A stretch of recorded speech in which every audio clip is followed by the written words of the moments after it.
بسم اللہ الرحمن الرحیم۔ دین ابراہیمی عرب میں زیادہ دن نہیں ٹھہرا، پورے ملک میں پھر بت پرستی پھیل گئی۔ لوگ خدا کے ساتھ بتوں کو پوجنے لگے، ان کو خدا تک پہنچنے کا وسیلہ سمجھنے لگے۔ ان کا عقیدہ تھا یہ خدا کے ساجی اور ہمارے سفارشی ہیں، یہی حاجت روا اور مشکل کشا ہے۔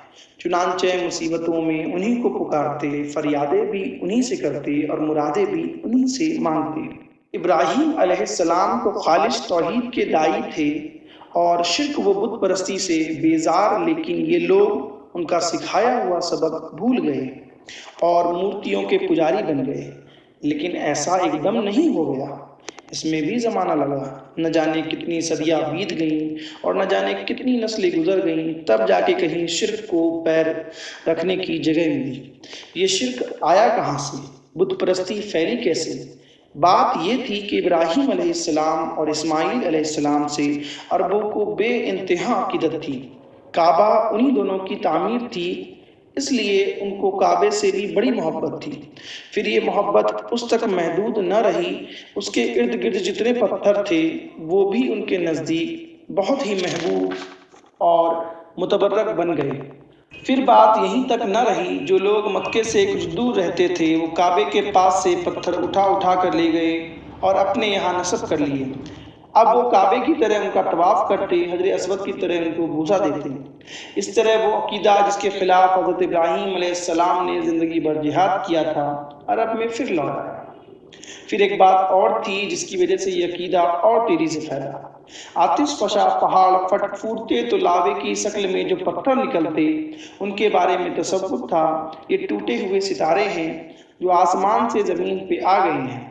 یہیں سے وہ پتھر مقدس سمجھے جانے لگے، کیونکہ بعض قومیں تاروں کی عظمت کی قائل تھیں، اس لیے کہ ان میں خلاق عالم کی قدرت کا جلوہ تھا، اس کی طاقت اور عظمت کا پرتو تھا۔ چنانچہ جن پتھروں کے بارے میں انہیں گمان ہوتا یہ ستارے سے ٹوٹے ہوئے ہیں، ان کو بہت متبرک سمجھتے اور بے انتہا تعظیم کرتے۔ پھر عظمت کا یہ تصور اور آگے بڑھا اور اب ان کی پوجا بھی ہونے لگی۔ نسلوں پر نسلیں گزرتی رہیں، یہاں تک کہ یہ عقیدہ بالکل پختہ ہو گیا۔ اب کوئی بھی پتھر مل جاتا جو خوبصورت اور سڈول ہوتا، یا جس کی ساخت میں کچھ نیا پن ہوتا یا کسی مخلوق کی شکل سے مشابہ ہوتا، اس کی عظمت ان کے دل میں بیٹھ جاتی اور وہ اسے پوجنے لگتے۔ پھر ایک قدم اور آگے بڑھے، اب وہ پتھروں کو خود تراشتے، اپنی پسند کے مجسمے بناتے، جسے بزرگ یا دیوتا سے چاہتے منسوب کر دیتے اور جو دل چاہتا ان کے نام رکھ لیتے۔ پھر ان کو ایک جگہ نصب کر کے پوجا شروع کر دیتے۔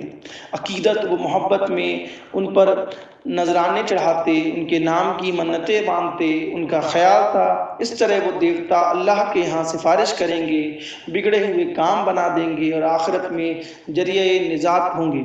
مکے میں سب سے پہلے جو بت داخل ہوا اور پھر خانہ کعبہ کے سامنے نصب ہوا وہ ہبل تھا۔ اس کو لانے والا شخص عمر بن لہا تھا۔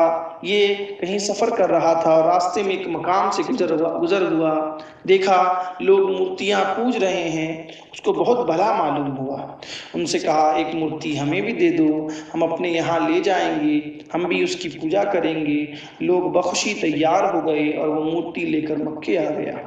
پھر رفتہ رفتہ خانہ کعبہ کے پاس اور مورتیاں آ گئی، ان میں دو مشہور مورتیاں اصاف اور نائلہ بھی تھی۔ یہ چاہ زمزم پر نصب تھی۔ اس وقت چاہ زمزم بالکل پٹ چکا تھا، بہت سے تو ان کے نام سے بھی ناآشنا تھے۔ یہی نہیں، بیشتر قبیلوں کو اپنی اپنی مورتیاں بھی تھی جو ادھر ادھر مختلف علاقوں میں نصب تھی۔ مثلاً عزا یہ قریش کی سب سے بڑی مورتی تھی، لات طائف کا ایک قبیلہ تھا، صفیف یہ اس کی مورتی تھی، منات مدینے کے دو مشہور قبیلے تھے، اوس اور خزرج یہ ان کی مورتی تھی۔ ان کے علاوہ اور بھی بہت سی مورتیاں تھیں۔ یہ وہی گھر تھا جسے ابراہیم اور اسماعیل علیہ السلام نے اپنے مقدس ہاتھوں سے بنایا تھا، بڑی آرزوؤں اور تمناؤں سے بنایا تھا، جس کے بنانے میں اپنا خون پسینہ ایک کیا تھا۔ کیوں؟ صرف اس لیے کہ یہ تو توحید کا مرکز بنے، رب کا سب سے بڑا گھر بنے، لیکن قوم نے ساتھ نہ دیا، یہی خانہ خدا بت خانہ بن گیا، یہی مرکز توحید منبع شرک بن گیا۔ لوگوں نے ابراہیم علیہ السلام کا دیا ہوا سبق فراموش کر دیا۔ اب انہیں یاد بھی نہیں رہا کہ کبھی اس گھر سے توحید کی صدا بلند ہوتی تھی، بلکہ اب ان کے لیے یہ تصور کرنا بھی دشوار تھا کہ بت پرستی کے سوا بھی کوئی سچائی ہو سکتی ہے۔ جس باپ نے بتوں سے بغاوت کر کے پوری قوم کی دشمنی مول لی تھی، آج اسی باپ کی اولاد ان بتوں پر جان اور دل سے فدا تھی۔ If you enjoy the video, please like the video, share with friends, and don't forget to subscribe and hit the bell icon.